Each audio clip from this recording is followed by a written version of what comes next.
berikut adalah pernyataan tersangka kasus suap Wisma Atlet Windor Rosalina Manulang yang membantah semua pemberitaan yang mengaitkannya dengan Bendahara Umum Partai Demokrat Nazarudin. Sebelum kita memulai perbincangan kita pada pagi hari ini, silakan. Tidak ada. Saya mantan Direktur Marketing PT Anak Negeri. Itu dari awal saya sampaikan ke Kamarudin bahwa saya tidak ada urusannya dengan perusahaan. Saya ini pribadi. Kamu jangan bilang pribadi. Kalau kamu bilang pribadi, kamu nggak bisa bebas. Kamu syarat Partai Demokrat biar kita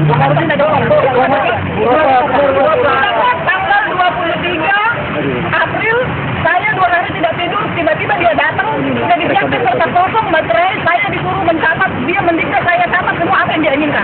Dengan jaminan saya bebas. Tapi ternyata tidak ada.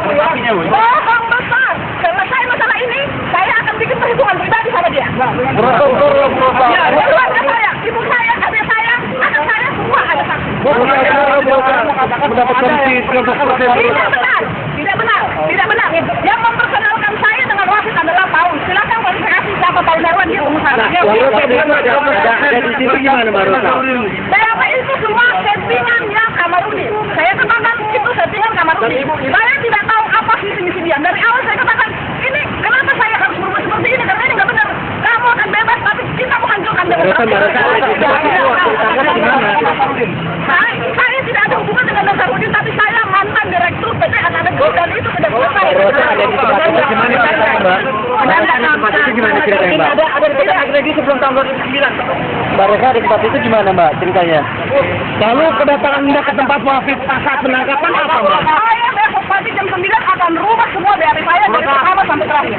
Apakah ada tekanan itu, Bu? Tidak ada tekanan, justru saya tertekan oleh Kamarudin yang dia membuat situasi semua jadi ribet. Kenapa gitu? Kasih saya buka Kamarudin ini beberapa. Kamarudin ada berapa? Saya sudah tahu dia punya visi dan misi. Ya, ada apa sebenarnya? Kita akan tanya lebih lanjut di sini.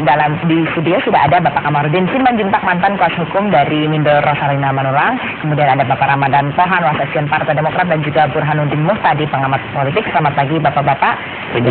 Langsung saja, Sheryl. Tadi kayaknya udah panas sekali tuh, Ibu Rosalina. Silahkan. Pak Kamarudin, tadi nama Anda disebut berkali-kali oleh Rosa, dan dikatakan Anda memberikan tekanan pada Rosa dengan menjanjikan bahwa asal menyebut nama Partai Demokrat, kita bikin hancur, Anda bisa bebas.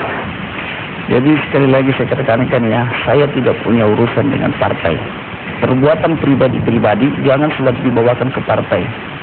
Semalam juga saya tegaskan, sebelumnya juga saya tegaskan. Tapi bisa kita lihat tadi Dek Rosalina itu bagaimana dia kelihatannya stresnya ditangani oleh orang itu, dan bandingkan ketika saya menangani.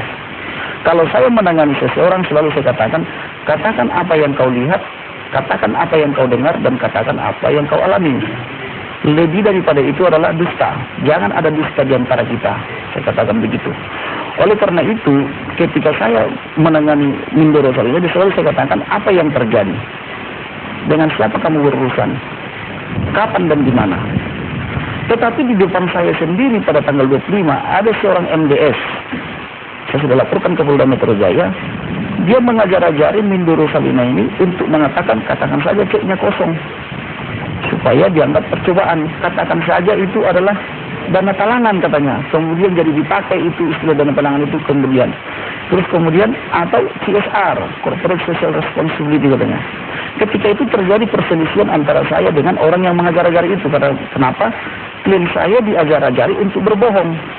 Klien saya dijanjikan untuk dicuci BAP-nya. Karena waktu itu Windor Rosalina mengatakan, saya sudah tidak bisa berbohong. Begitu kata Windor kepada orang-orang yang ngajarin itu. Karena kenapa? Semua perbuatan saya itu sudah direkam oleh KPK. Dan pada akhirnya juga itu ketika di KPK pun diperiksa dia, di situ ada dua pilihan.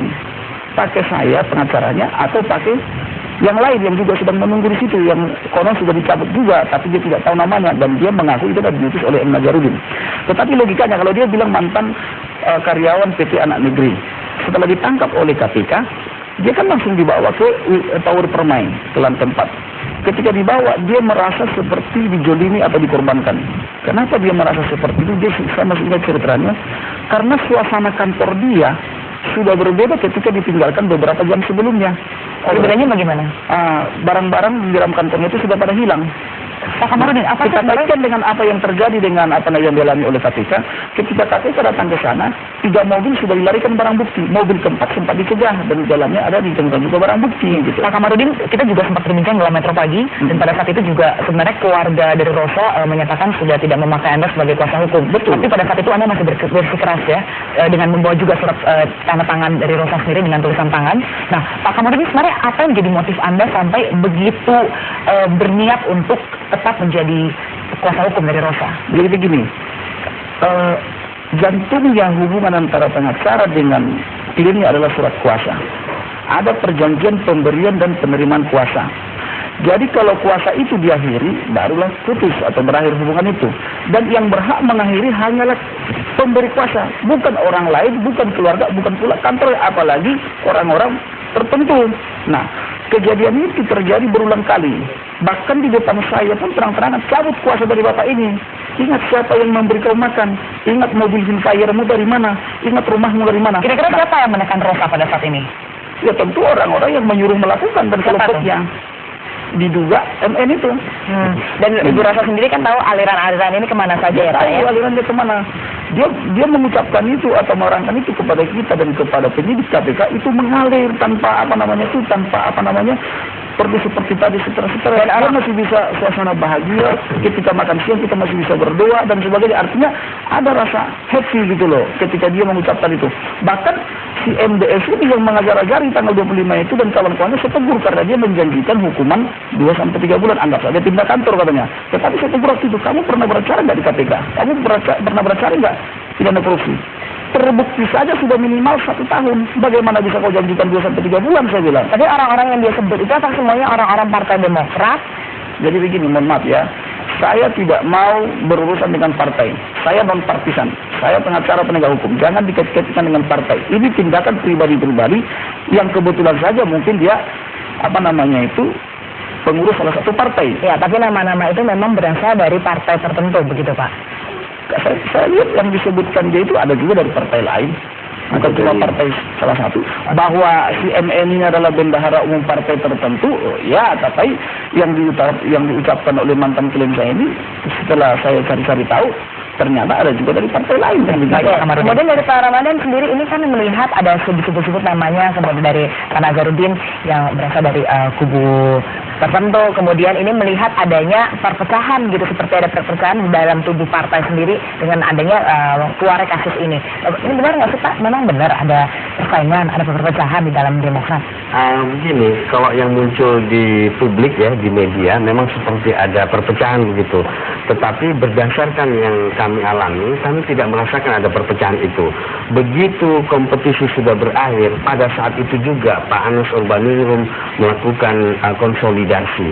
Semua dari yang pada saat kongres itu ada kubu-kubu, pada saat beliau menetapkan kepengurusannya, di situ kubu-kubu sudah hilang.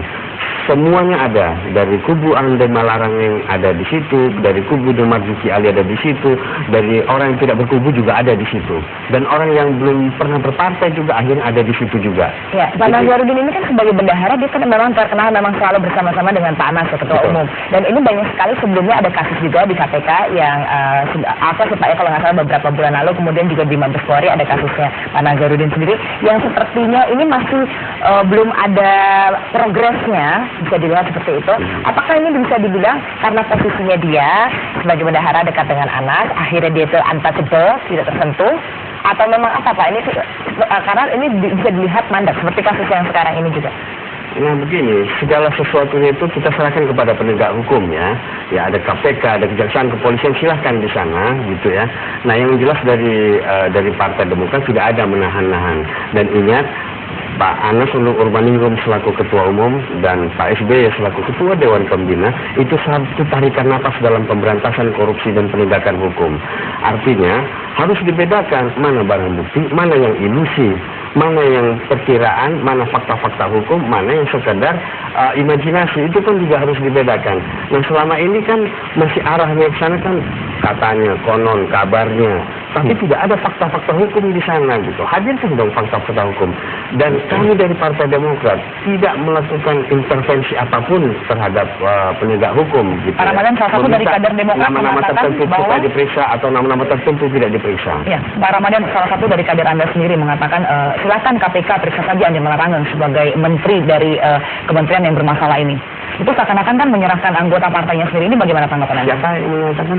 Ada satu tuh Ruhut sempat mengatakan silakan periksa Andi Malarangen, tapi terakhir dia juga sudah mengklarifikasi tidak ada perbedaan antara kubu. Ya, begini, saya kira Bang Ruhut itu ketika menyampaikan itu juga karena kita itu juga gerah ya di media, ada ngomong begini, ngomong begitu. Yang faktanya Andi Malarangen sudah menyatakan bahwa akan membersihkan dan setuju terhadap langkah-langkah KPK. Jadi jangan ada tebang pilih, silakan periksa tuntaskan secepatnya begitu. Nah, itu dari Andi Malarangen sudah mengatakan demikian. Dan kalau misalnya Bang Ruhut sempat mengatakan demikian, jangan dibaca bahwa oh Bang Ruhut itu dulu kubu AU, AM. Ya AM jelas memimpinnya dari kubu Andi Malarangen kan begitu. Ini bukan saya yang bilang loh, Bapak yang bilang. Sekali gitu. Hubungan kita itu sangat cair Mbak. Dalam rapat harian terbatas, semua kekuatan ada di situ dan sangat cair sekali. Malah saya terus terang saja, saya malah bingung dengan ada istilah kubu-kubu. Itu tidak ada sama sekali. Dan kemudian semua berlangsung cair. Ada mengatakan, oh Ibas dan Anies itu berseteru.